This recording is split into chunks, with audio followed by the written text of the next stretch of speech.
A very good morning aspirants. आज हम पढ़ेंगे 3 मई 2024 के करंट अफेयर्स। तो जल्दी से निकालें अपना पेपर पेन एंड करें वीडियो के साथ में ही अपनी नोट्स मेकिंग स्टार्ट। आज की फर्स्ट न्यूज़ है that word press freedom day कब सेलिब्रेट किया जाता है? हर साल 3 मई को सेलिब्रेट किया जाता है।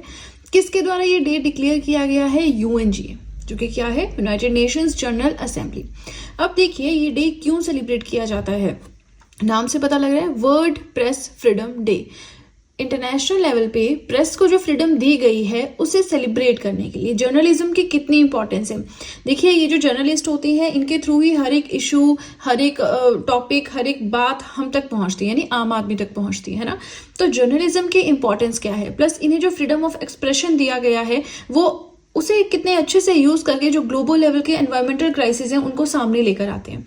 क्लाइमेट चेंज पढ़ते हैं हम, अगेन ग्लेशियर्स का मेल्ट होना पढ़ते हैं, लेक्स का वाटर लेवल इंक्रीज हो रहा है वो पढ़ते हैं।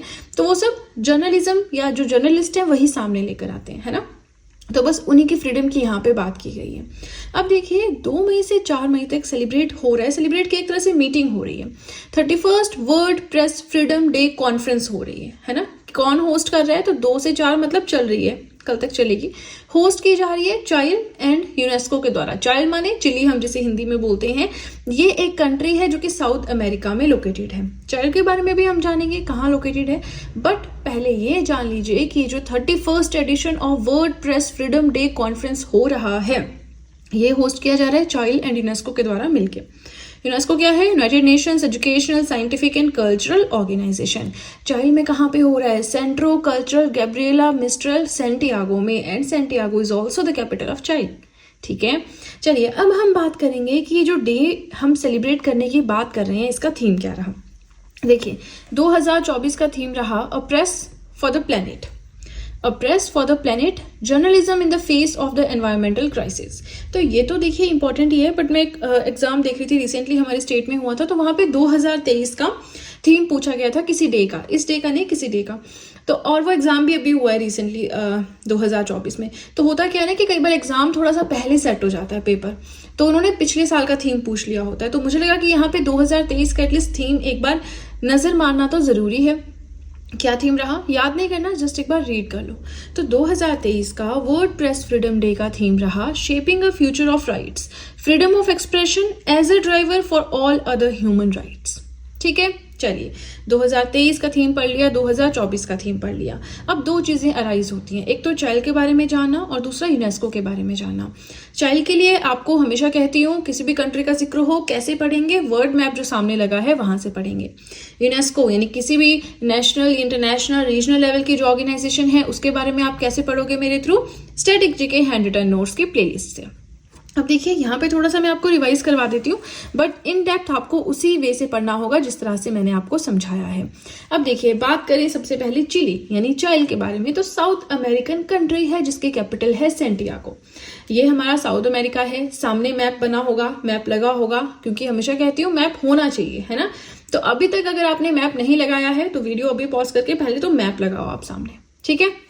अब देखिए ये हमारा साउथ अमेरिकन कॉन्टिनेंट है, बहुत सारी कंट्रीज होती हैं एक कॉन्टिनेंट में। तो चाइल्ड जो है ये इस तरह की कंट्री है जो पूरी की पूरी कोस्टल बाउंड्री से कनेक्टेड है। यहाँ पे ओशन है ना। चलिए आपके लिए क्वेश्चन है, मैप पे देख के ही मुझे बताएं कि यहाँ पे कौन सा ओशन आता है। ठीक है, यहाँ अलग है, यहाँ अलग है, वो तो आपने देखा ही होगा, हम पढ़ते हैं 4 मेन ओशंस। तो फटाफट से बताएं कि जो चाइल्ड के साथ ये जो चाइल्ड जो है कोस्टल बाउंड्री बना रहा है कौन से ओशन के साथ। ठीक है, अब बात कर लेते हैं यूनेस्को के बारे में। तो यूनेस्को की फॉर्मेशन 1945 में हुई है, हेडक्वार्टर्स पेरिस फ्रांस में है, और ये स्पेशलाइज्ड एजेंसी है यूनाइटेड नेशंस की। इसका एम क्या है? इंटरनेशनल लेवल पे पीस एंड सिक्योरिटी मेंटेन करना। कैसे? इंटरनेशनल कॉर्पोरेशन मेंटेन करना। कॉर्पोरेशन वाला B2B, P2P कंटेक्ट हमने किस में पढ़ा है? India France relations. Recently vision IS की जो हमारी मैगजीन हम पढ़ रहे हैं फेब मंथ 2024 की, या तो आई थिंक वो वीडियो आज अपलोड होगी या शायद मैंने कल कर दी होगी, है ना। रिकॉर्ड मैंने 1-2 वीडियो साथ में की थी, तो शायद वो आज अपलोड होगी। तो उसमें आपने देखना कि हमने इंडिया और फ्रांस के रिलेशंस के बारे में बात की है। तो वहाँ पे B2B, P2P, G2G क्या है वो कंसेप्ट पढ़ा है, तो है ना। वहाँ पे इंटरनेशनल कॉर्पोरेशन बहुत अच्छे से मैंने समझाया है। तो अब इंटरनेशनल लेवल पे कॉपरेशन मेंटेन करने के लिए अलग अलग फील्ड्स में, जैसे कि एजुकेशन है, आर्ट्स है, साइंस है, कल्चर है, तो इस सब में कॉपरेशन मेंटेन रखना है ताकि हम इंटरनेशनल लेवल पे शांति और सिक्योरिटी मेंटेन रख सकें, इंश्योर कर सकें। ठीक है, अब देखिए फर्स्ट पेज पे तो हमने बहुत लंबा चौड़ा पॉइंट पढ़ लिया, डेप हमने पढ़ा, बट इंपॉर्टेंट था, पढ़ना जरूरी था। अब देखिए कमेंट्स बहुत ज़्यादा आ रहे हैं कि मैम आप पूरे मंथली वीडियो बनाओ। देखिए मुझे डेली करंट अफेयर्स बनाने होते हैं, उसके अलावा साथ में कोई ना कोई सीरीज चल रही है, जैसे बायो अभी चल रहा है, बायो पे फोकस कर रही हूँ, विजन IAS पे फोकस कर रही हूँ, साथ में करंट अफेयर चल रहे हैं। तो अगर मंथली करंट अफेयर्स बनाने हैं तो उसमें बहुत ज़्यादा टाइम जाएगा, सो मेरे एंड पे वो चीज़ पॉसिबल नहीं है। और मुझे समझ नहीं आता कि आप लोग मंथली करंट अफेयर्स को इतना प्रेफर क्यों करते हो। जब आप डेली करंट अफेयर्स पढ़ रहे हो, आप डेली करंट अफेयर के नोट्स बना रहे हो, तो उसी को रिवाइज करो, वही तो आपके मंथली करंट अफेयर्स हैं। उसमें कोई अलग चीज थोड़ी हो जाएगी मंथली करंट अफेयर्स में। सेकेंडली, अगर आप पूरे महीने में करंट अफेयर्स नहीं पढ़ते हो, सीधे मंथली करंट अफेयर वाली किसी वीडियो पे डिपेंडेंट रहते हो, तो आप उसे एक सब्जेक्ट बना रहे हो। मैंने कई बार कहा है कि करंट अफेयर्स को सब्जेक्ट नहीं बनने देना है, इसको एक होता है ना कि इंटरेस्टिंग चीज बना के रखो, कि कुछ इंटरेस्टिंग चीज हर दिन सुबह पढ़नी है ना, तो वो चीज बना के रखो। सब्जेक्ट्स तो आपके पास ऑलरेडी पढ़ रखे हैं, हिस्ट्री, पॉलिटी, ज्योग्राफी, क्या क्या नहीं पढ़ रखा है ना, तो उसे जो सब्जेक्ट है उन्हें पढ़ो, इसे सब्जेक्ट मत बनने दो करंट अफेयर्स को। डेली आप पढ़ो, डेली नोट्स बनाओ, आप रिवाइज करो, बहुत आराम से आपका हो जाएगा, फिर आपको स्ट्रेस लेने की जरूरत ही नहीं है। ये जो मंथली करंट अफेयर्स के वीडियोज होती हैं, इसमें पूरा बैठ के आपको समझना पड़ेगा, 3-4 घंटे देने पड़ेंगे, रिवाइज करना पड़ेगा, और पूरा तो किसी भी मंथली करंट अफेयर की वीडियो में नहीं कवर हो पाएगा, है ना। उसमें सिर्फ इंपॉर्टेंट चीजें होंगी, एंड यू नेवर नो कि एग्जामिनर को क्या इंपॉर्टेंट लग रहा है। जो चीज आपको इंपॉर्टेंट नहीं लग रही है, मे बी उसे इंपॉर्टेंट लग रही हो, मे बी वो एग्जाम में डाल दे फिर, है ना। तो इंपॉर्टेंट चीजों के ऊपर ज्यादा फोकस ना करते हुए डेली करंट अफेयर्स पढ़ें और उसके ऊपर फोकस करें। ठीक है, चलिए तो अब सीधे चलते हैं अपने सेकेंड पेज की ओर। आज का सेकेंड पॉइंट है that power lifter Gaurav Sharma, इन्हें एक अवार्ड मिला है, ऑनररी डॉक्टरेट मिली है by the US university for sports excellence. ठीक है ना, कौन है ये? पावर लिफ्टर है, याद रखना है। 2016 का जो वर्ल्ड पावर लिफ्टिंग चैंपियनशिप हुई थी, उसमें 2 गोल्ड मेडल जीते थे। देखिए जो नेशनल लेवल पे या रीजनल लेवल पे चैंपियनशिप्स होती हैं, वहां भी इन्होंने जीते हैं मेडल्स, लेकिन हम याद रखते हैं इंटरनेशनल लेवल का, है ना। तो आपने बस ये याद रखना है कि गौरव शर्मा जो कि एक पावर लिफ्टर हैं, उन्हें ऑनररी डॉक्टरेट मिला है by the US university for sports excellence. Third news देखते हैं, तो रीजनल विनर कौन बने हैं, किसके? For the MENA 2024 Cambridge dedicated teacher awards. ये MENA क्या है? Middle east and north Africa, यानी middle east and north Africa के रीजन में कैम्ब्रिज डेडिकेटेड टीचर अवार्ड 2024 का किसे दिया गया है? जीना जस्टिस को दिया गया है, जो कि ओरिजिनली इंडियन है, तिरुवनंतपुरम केरला से हैं। ठीक है, फोर्थ पॉइंट अपना देखते हैं, समर्थ ऐप। अब ये समर्थ ऐप क्या है? सबसे पहले देखिए फुल फॉर्म देखते हैं, उसके बाद आगे चलते हैं। सो फुल फॉर्म है security arrangement mapping analysis response tracking hub. अब फुल फॉर्म तो आपको याद करनी ही पड़ेगी, क्योंकि एग्जाम में इस तरह के क्वेश्चंस भी आते हैं, है ना। तो ऐप की फुल फॉर्म देख लिया। दूसरा ये मोबाइल ऐप है, ठीक है, security arrangement mapping analysis response tracking hub. ये ऐप क्या करती है? अच्छी तरह से डिमार्केट करती है, मतलब बाउंड्री बना देती है, एंड मैपिंग करती है critical and common polling stations की। पोलिंग हो रही है ना, तो पोलिंग स्टेशन कहाँ पे कौन सा है, प्रॉपर उसकी डिटेल्स बताती है। साथ में अगर कोई भी इंसिडेंट होता है ना, कोई भी गलत चीज हो रही है, हेर फेर गड़बड़ हो रही है इलेक्शंस में, तो एकदम से उस इंसिडेंट के बारे में इस ऐप पे अपडेट हो जाएगा, और इस ऐप पे कनेक्टेड होंगे पुलिस ऑफिसर्स, तो वो फटाफट से जाके वहां पे जो भी दिक्कत है उसे सॉल्व कर सकते हैं। ठीक है ना, तो याद रखना है that this app clearly demarcates and maps critical and common polling stations. Polling stations मतलब कुछ ऐसे पोलिंग स्टेशंस है ना जहां पे हर बार गड़बड़ होती है, तो उनको थोड़ा सा ये डेंजर जोन में रखेंगे, है ना, इस तरह से होगा, एंड एनेबल करेंगे पुलिस ऑफिसर्स को to quickly address any incidents. Launch किसके द्वारा की गई है? आंध्र प्रदेश का जो बापटला पुलिस है उनके द्वारा ये लॉन्च की गई है। तो याद रखना है कि ऐप करती क्या है। ठीक है, चलिए आगे चलें। फिफ्थ पॉइंट अपना देखिए, तो चाइना ने रिसेंटली लॉन्च किया है पहला, जो 8 होंगे टोटल, उसमें से पहला हैंगोर क्लास सबमरीन। किसके लिए? स्पेशली पाकिस्तान के लिए बनाया है, पाकिस्तान को सप्लाई करेगा, है ना। चाइना पाकिस्तान रिलेशंस काफी स्ट्रांग है, आपने देखा होगा, दुश्मन का दुश्मन दोस्त होता है ना, तो वो चीज यहाँ पे लागू हो जाती है। चलिए आगे चलें। 6 पॉइंट अपना देखें, ये भी बहुत इंटरेस्टिंग एंड इंपॉर्टेंट पॉइंट है। So sacred water from Saryu river, Saryu नदी जो है ना, वहां से जो वहां का जो पवित्र जल है, उसे मंगवाया गया है श्रीलंका के द्वारा। श्रीलंका में एक अभिषेक होना है एक टेम्पल का, सीता अम्मा टेम्पल। तो उस अभिषेक के लिए सरयू नदी के पानी के लिए रिक्वेस्ट की गई थी श्रीलंका के द्वारा, है ना, यहाँ पे जो अथॉरिटीज है उनसे। तो यस, अब दिया जाएगा, हाँ कर दी गई है। रिस्पॉन्सिबिलिटी इस काम को करने की उठाई गई है by the Ram temple trust and the Ayodhya district administration के द्वारा। ठीक है जी, चलिए इसी के साथ हमारा सेकेंड पेज भी होता है कंप्लीट। अगेन आप सभी से यही रिक्वेस्ट है कि वीडियो के साथ में नोट्स बनाते रहें, मंथली करंट अफेयर्स के ऊपर मत डिपेंडेंट रहें। आप इंपॉर्टेंट पॉइंट्स कभी एनालाइज नहीं कर सकते कि एग्जाम्स के लिए क्या इंपॉर्टेंट है ना। हर दिन आप कहेंगे पैटर्न चेंज ही हो रहा है हर एग्जाम में। आप देखें सिर्फ सब्जेक्ट से रहते हैं कि हाँ जी ये चीज है अब, लेकिन पैटर्न बिल्कुल चेंज हो जाता है। तो ये इंपॉर्टेंट पे फोकस ना करते हुए कोशिश करें कि जितना ज्यादा आप हो सकते हैं उसे पढ़ें, समझें, रिवाइज करें। ठीक है, चलिए तो अब सीधे चलते हैं अपने थर्ड पेज की ओर। आज का 7 पॉइंट है दैट मिलियन मियावाकी प्रोजेक्ट। इस प्रोजेक्ट को रिसेंटली ज्वाइन किया है, किसके द्वारा किया गया है? By the embassy of Israel in India. Israeli embassy जो है इंडिया में, उन्होंने इस प्रोजेक्ट को ज्वाइन किया है। लेकिन ये मिलियन मियावाकी प्रोजेक्ट है क्या? देखिए इस प्रोजेक्ट का मेन काम है कि इंडिया के जो अर्बन सिटीज हैं स्पेशली, वहां पे एयर क्वालिटी को इम्प्रूव करना। कैसे आप एयर क्वालिटी इम्प्रूव कर सकते हो? ज्यादा से ज्यादा पेड़ लगा के। तो जो अर्बन स्पेसेस हैं, टाइट एरियाज हैं, वहां पे ज्यादा से ज्यादा पेड़ लगाने हैं ताकि एयर क्वालिटी को थोड़ा ठीक किया जा सके। ठीक है, अब इसी प्रोजेक्ट के अंदर बहुत ज्यादा एफर्ट्स ऐसे किए जा रहे हैं कि जो दिल्ली एनसीआर का मेनली जो रीजन है वहां पे 1 मिलियन ट्रीज लगाए जाएं। तभी तो मिलियन मियावाकी प्रोजेक्ट है। मियावाकी क्या है वो भी हम जानेंगे, बट यहाँ पे मेन चीज समझो पहले कि 1 मिलियन ट्रीज लगाने दिल्ली एनसीआर में। ठीक है, अब मियावाकी क्या है वो भी हम जानेंगे। ये एक ऐसी स्ट्रेटेजी है, मतलब ये मेनली फोकस करती है जो फॉरेस्ट लाइक मियावाकी प्लांटेशंस है। मतलब मियावाकी जो है ये एक जापानीज बॉटनिस्ट का नाम है। ठीक है, ये एक टेक्निक है कि कम एरिया में कैसे आप ज्यादा से ज्यादा पेड़ लगा सकते हो। ठीक है, क्योंकि जो अर्बन सिटीज है, अब अर्बन यानी जो शहरी इलाके हैं वहां पे तो नहीं इतनी जगह होगी कि आप आराम से खुले खुले एरिया में पेड़ लगाओ, है ना। तो वहां पे थोड़ा इस बारे में यहाँ सोचा जा रहा है कि मिलियन मियावाकी प्रोजेक्ट के अंडर जो अर्बन सिटीज हैं वहां पे ज्यादा से ज्यादा एफर्ट्स किए जाएं, पेड़ लगाए जाएं। स्पेशली दिल्ली एनसीआर की यहाँ पे बात की गई है। तो न्यूज क्या थी? मिलियन मियावाकी प्रोजेक्ट किसने रिसेंटली ज्वाइन किया है? The embassy of Israel in India ने। आगे चलें 8 पॉइंट की ओर, पाकिस्तान की ओर चलते हैं। न्यूज पाकिस्तान की है दैट हिंगलाज यात्रा। ये हिंगलाज यात्रा क्या है? देखिए पहली चीज तो पाकिस्तान में ये होनी है यात्रा। पाकिस्तान में सबसे बड़ा हिंदू फेस्टिवल है। अब ऐसा नहीं कि पाकिस्तान एक मुस्लिम मेजॉरिटी नेशन है तो वहां पे सिर्फ मुसलमान ही है, हिंदू भी है ना। तो पाकिस्तान में जो सबसे बड़ा हिंदू फेस्टिवल मनाया जाता है वो यही है। 3 दिनों की ये यात्रा होती है, धार्मिक यात्रा होती है। ये जो है बलूचिस्तान के हिंगोल नेशनल पार्क में लोकेटेड है, जहां पे ये यात्रा की जाती है।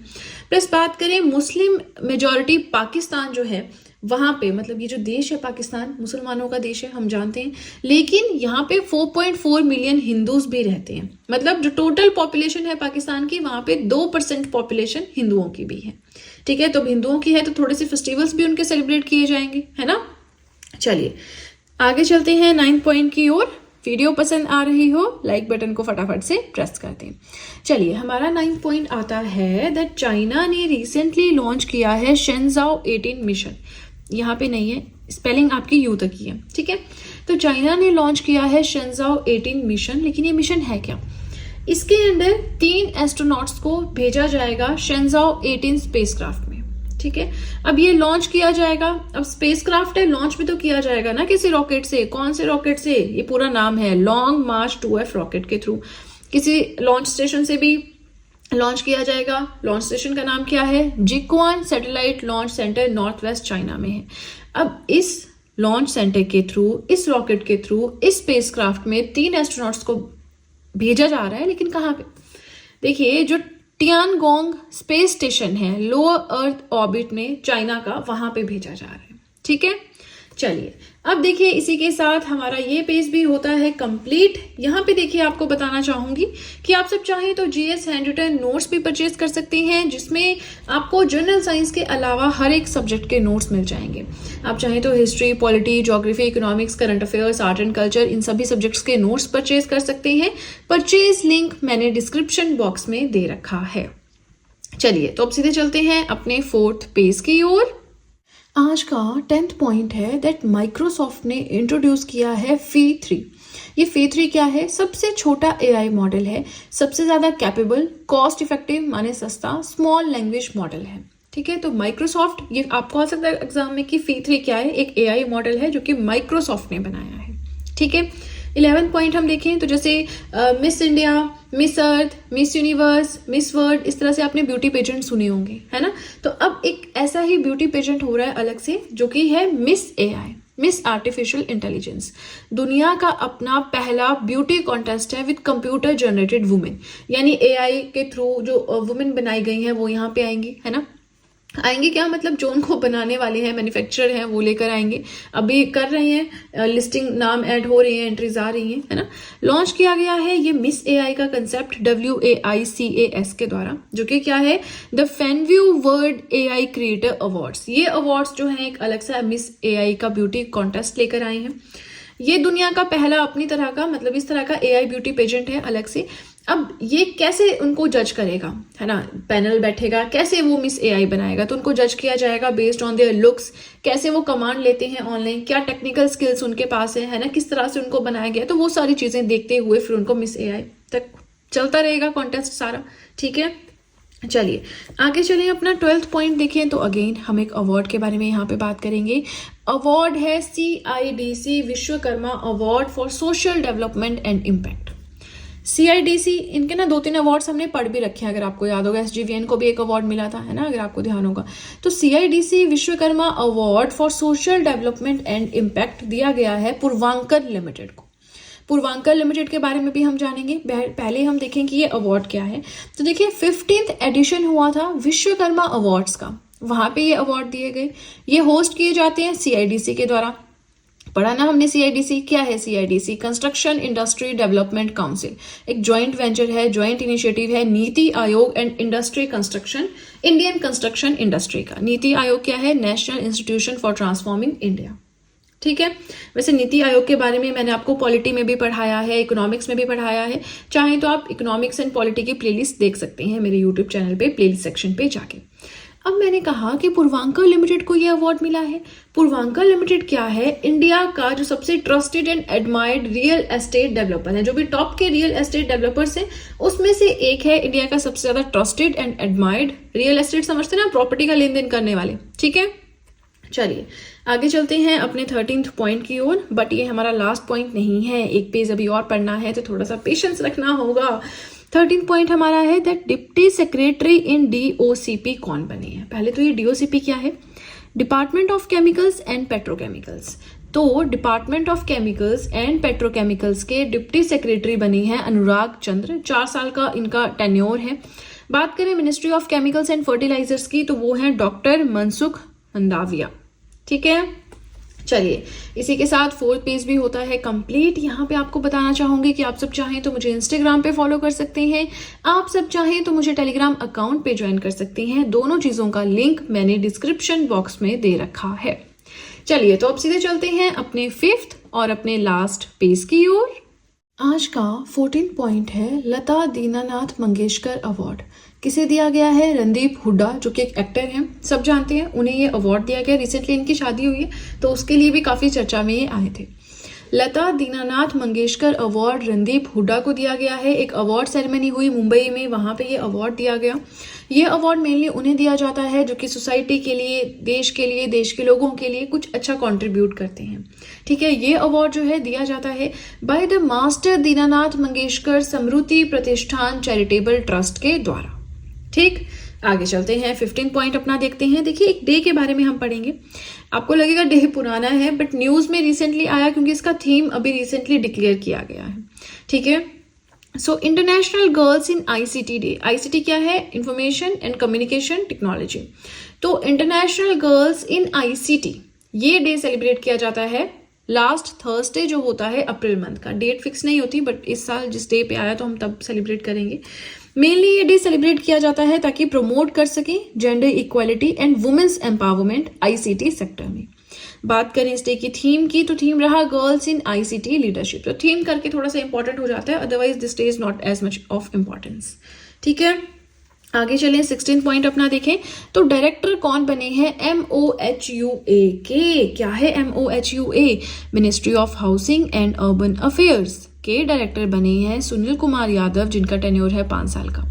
इसी के साथ बात करें किसके पास है ministry of housing and urban affairs, तो वो है हरदीप सिंह पुरी के पास में। ठीक है जी, चलिए अब देखिए हम पहुंच गए आज के लास्ट पॉइंट की ओर, बट सबसे ज्यादा इंपॉर्टेंट पॉइंट है जो हम अभी डिस्कस करेंगे। देखिए हम पढ़ते हैं इंटरनेशनल लेवल की या नेशनल लेवल की कुछ ऐसी ऑर्गेनाइजेशंस होते हैं, इंस्टीट्यूट्स होते हैं, है ना, इकोनॉमिक्स से रिलेटेड, जो क्या करते हैं, इंडिया का ग्रोथ रेट एक्सपेक्ट करते हैं for the upcoming financial year. ठीक है, तो वैसे ही रिसेंट न्यूज में था कि NIPFP, जो कि क्या है, national institute of public finance and policy, इस इंस्टीट्यूट ने इंडिया का फाइनेंशियल ईयर 2025 के लिए GDP ग्रोथ फॉरकास्ट प्रिडिक्ट किया है टू बी 7.1%। ठीक है, अब NIPFP का तो हमने देख लिया, ये याद रखना है। हमेशा कहती हूँ कि जब भी नोट्स आप बनाना शुरू करते हैं किसी नई नोटबुक में, 5 से 7 पेजेस आपको स्टार्टिंग में छोड़ देने हैं। अब वहां पे एक इतना सा एरिया उठा के साइड वाला आपको ये सारी चीजें लिख लेनी है। क्यों? क्योंकि कुछ ऐसे क्वेश्चंस होते हैं ना जो 1 साल भर चलेंगे। अब तो ये बहुत बहुत इंपॉर्टेंट है। इस तरह के क्वेश्चंस हमेशा एग्जाम में आते हैं कि बताओ IMF ने कितना प्रिडिक्ट किया इंडिया का growth forecast upcoming financial year के, तो आपको पता ही नहीं होगा कि हम तुक्का भी क्या मारेंगे, है ना। तो वैसे ही बाकी सबका भी मैंने यहाँ पे लिखा है। RBI ने प्रिडिक्ट किया है to be 7%, ADB Asian Development Bank and Fitch Ratings भी है 7% पे। IMF, S&P global and Morgan Stanley ने प्रिडिक्ट किया है इंडिया का ग्रोथ फॉरकास्ट 6.8%। ठीक है जी, अब देखिए इसी के साथ हमारे आज के करंट अफेयर्स हो गए कंप्लीट। वीडियो पसंद आए तो लाइक जरूर कीजिएगा, चैनल को जरूर सब्सक्राइब करें, बेल आइकन को प्रेस करें सो दैट मैं जैसे ही कोई वीडियो अपलोड करूं सबसे पहले नोटिफिकेशन आपके पास पहुंचे। प्लस जो भी आपके फ्रेंड्स हैं जो भी गवर्नमेंट एग्जाम्स के लिए प्रिपेयर कर रहे हैं उनके साथ भी मेरे चैनल का लिंक जरूर शेयर करें सो दैट इन हैंड रिटन नोट्स का उन्हें भी कुछ फायदा हो सके। तो चलिए फ्रेंड्स, आज के लिए इतना ही। अब हम मिलेंगे नेक्स्ट वीडियो में। So that's it and see you soon.